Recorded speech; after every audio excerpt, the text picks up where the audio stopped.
Hi there, John McKinnon here again. Just want to show you guys a quick example of how to use the web APIs in ToolHound 6. On the right here, I've got ToolHound 6 running. You can see I've got the personnel tab open.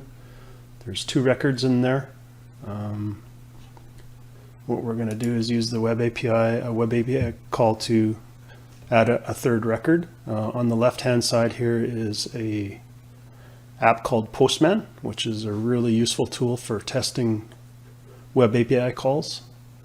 With ToolHound 6, it's a 2-step process. The first thing I have to do is get a token, which I can use in subsequent calls to the web APIs in ToolHound 6.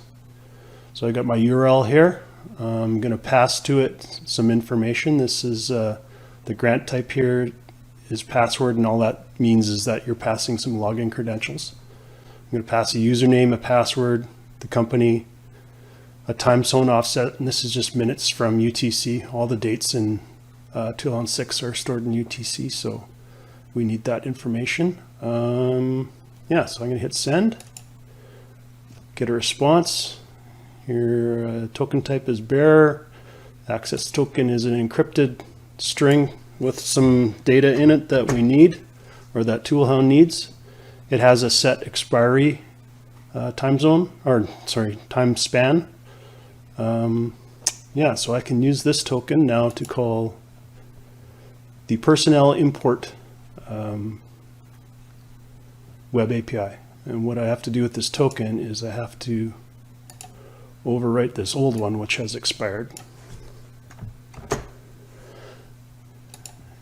And you can see our URL for this call is the personnel import row web API. And I'm going to pass it some JSON. And what JSON stands for is JavaScript object notation. It's just a text with a certain structure that applications can recognize. So you see it has a bunch of properties here that makes sense. It's a last name, first name, employer, etc. So I can hit send here. I get a response and it says we created a record. Let's go over to ToolHound, do a search. There's a record we just created. Fred Flintstone, his supervisor is Mr. Slate, just like we expected. I can go back, say we got his name wrong. Change it, I'll hit send again. This time we see that we've updated a record. Back, hit refresh, and see our change. And that's an example of how to use a web API in ToolHound 6. These web APIs are all documented. We're included with ToolHound 6 is a tool called Swagger. And what it does, it just shows you every web API that you can access.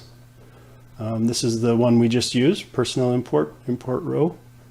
Here's an example of the JSON that we just passed it. If you click on the schema here, you'll see what it gets converted to in the application, and you can tell which fields here are required and the length of strings, etc.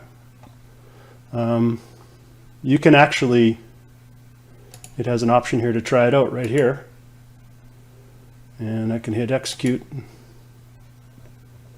And we get a response, and this is the response we get because a 401 error in HTTP is a unauthorized error message, meaning we didn't pass it a token, so we don't have access to it. So that is a very quick and simple example of how to use a web API in ToolHound 6. Thanks for listening. Bye.